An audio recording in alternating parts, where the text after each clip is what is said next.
ராமகிருஷ்ணபுரி கோதாவரி நதிக்கரையில் இருந்த சிற்றூர் அது. இந்த ஊரில் சகல சாஸ்திரங்களையும் அறிந்த கோவிந்த அவதானி என்கிற பண்டிதன் வாழ்ந்து வந்தான். ஜோதிட சாஸ்திரத்தை நன்கு கற்று தேர்ந்தவன். கோவிந்த அவதானிக்கு இளம் வயதில் திருமணமானது. உலகம் புகழக்கூடிய அளவுக்கு சகாப்தத்தை ஏற்படக்கூடிய ஒரு மகன் தனக்கு பிறக்க வேண்டும் என்று விரும்பினான். தனது மனைவியுடன் எப்போது கூடினால் அப்படி ஒரு அதிர்ஷ்டக்கார பிள்ளை பிறக்கும் என்று ஜோதிடத்தை தீவிரமாக ஆராய்ச்சி செய்தான். ஒரு கட்டத்தில் அதற்கான விடை கிடைத்தது. இன்றிலிருந்து 12 ஆண்டுகள் முடிந்து வரக்கூடிய சித்திரை மாதம் பௌர்ணமி என்று நள்ளிரவு 12 மணிக்கு ஒரு கன்னி பெண்ணுடன் முதல் முறையாக கூடினால் அப்படிப்பட்ட மகன் பிறப்பான் என்பதை கண்டுபிடித்து விட்டான். தனது பெற்றோரிடம் அந்த உண்மையை கூறினான். 12 ஆண்டுகள் கழித்து சித்திரை மாதம் வரக்கூடிய பௌர்ணமி அன்றுதான் என்னுடைய சாந்தி முகூர்த்தம் நிகழ வேண்டும். அதுவரையில் நான் வீட்டில் இருக்க மாட்டேன் என்று கூறிவிட்டு வீட்டை விட்டு வெளியேறினான். காலங்கள் வேகமாக உருண்டோடின. 12 ஆண்டுகள் கடந்து சித்திரை மாதம் பௌர்ணமி தினமும் வந்தது. தன்னுடைய பிறந்த ஊரான ராமகிருஷ்ணபுரி நோக்கி வந்து கொண்டிருந்தான் கோவிந்த அவதானி. அவன் வந்த நேரம் என்னவோ திடீரென்று பலத்த மழை பெய்ய ஆரம்பித்து விட்டது.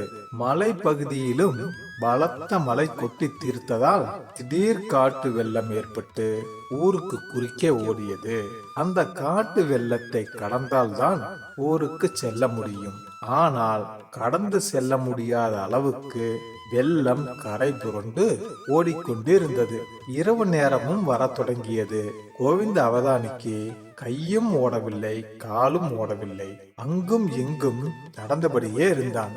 இதை அந்த பகுதியைச் சேர்ந்த குயவன் ஒருவன் பார்த்து விட்டான். தம்பி, உனக்கு என்ன ஆயிற்று?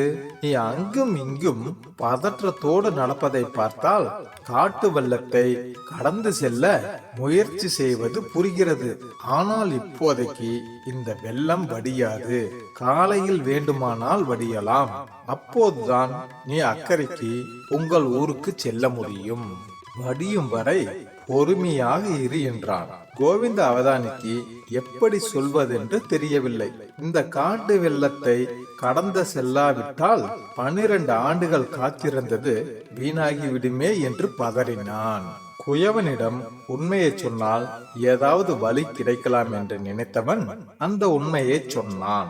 இன்றைய நள்ளிரவு 12 மணி தாண்டி விட்டால் உலகமே போற்றக்கூடிய குழந்தை பிறக்க மாட்டான் என்றான். உடனே குயவனுக்கு ஒரு யோசனை தோன்றியது. தம்பி, எனக்கு ஒரு மகள் இருக்கிறாள். கன்னி பெண் தான். அவளை இப்போதே உனக்கு திருமணம் செய்து வைக்கிறேன். என் மகள் மூலம் அந்த அதிர்ஷ்ட குழந்தையை இந்த உலகத்திற்கு தரலாம் அல்லவா என்று கேட்டான் குயவன். கோவிந்த அவதானியும் அதற்கு சம்மதித்தான்.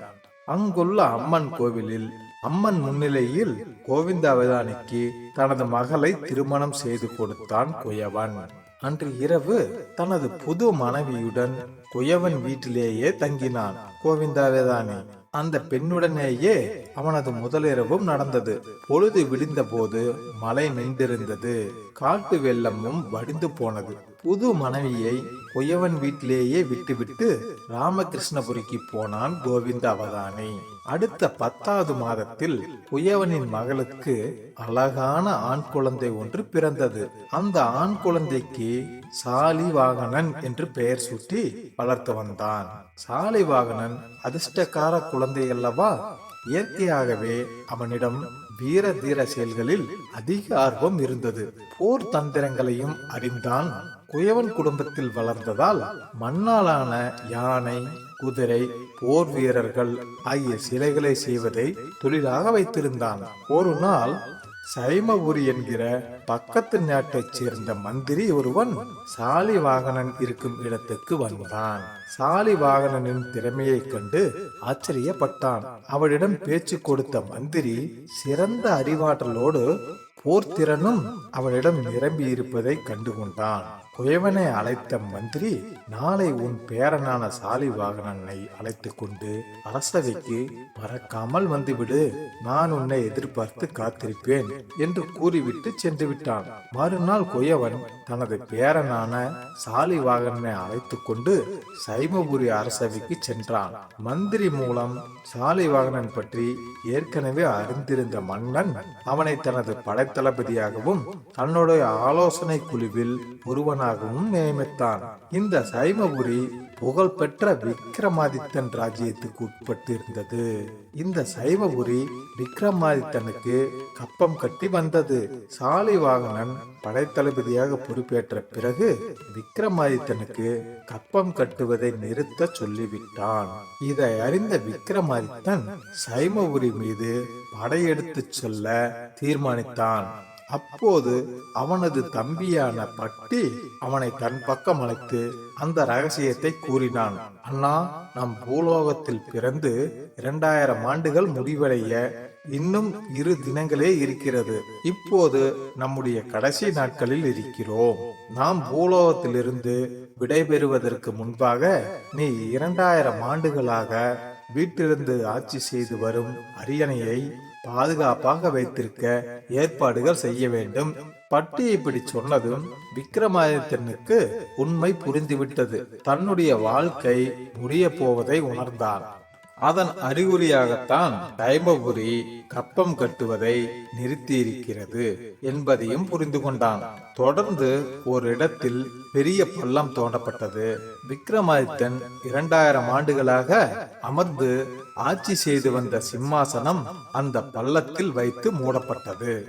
சைமபுரி மீது படையெடுத்து சென்றான் விக்ரமாதித்தன். அவன் எதிர்பார்த்தது போலவே அதுவரையில் தோல்வியை பார்க்காத விக்ரமாதித்தன் அதிர்ஷ்டத்தோடு பிறந்த சாலிவாகனனோடு போரிட்டு தோற்று உயிர் துறந்தான். இந்த போரின் மூலம் 2000 ஆண்டுகள் வாழ்ந்த விக்ரமாதித்தனின் வரலாறு முடிவுக்கு வந்தது. விக்ரமாதித்தனை வீழ்த்தியதன் மூலம் புகழ் பெற்றான் சாலிவாகனன். விக்ரமாதித்தன் அமர்ந்து ஆட்சி புரிந்த சிம்மாசனத்தில் இருந்த கடைசி பதுமையான ஞான பிரகாச வள்ளி பதுமை சொன்ன கதை இது. எது நடைபெற வேண்டும் என்று விதிக்கப்பட்டிருக்கிறதோ அது ஒரு நாள் நடந்தே தீரும். ஓடமும் ஒரு நாள் வண்டி ஏறித்தான் ஆக வேண்டும். செல்வந்தனும் ஒரு நாள் வீதிக்கு வந்துதான் ஆக வேண்டும். ஏழை கோபுரம் ஏறுவதும் ஒரு நாள் நடந்தே தீரும். நண்பர்களே, அடுத்து இந்த வலது ஓரத்தில் இருக்கிற கட்டத்துல ஒரு சூப்பரான கதை இருக்கு. அதையும் தொட்டு பார்த்துருங்க. இன்னும் நிறைய கதைகளை பார்க்கலாம். லைக் பண்ணுங்க, கமெண்ட் பண்ணுங்க, ஷேர் பண்ணுங்க, மறக்காம சப்ஸ்கிரைப் பண்ணுங்க. நன்றி நண்பர்களே.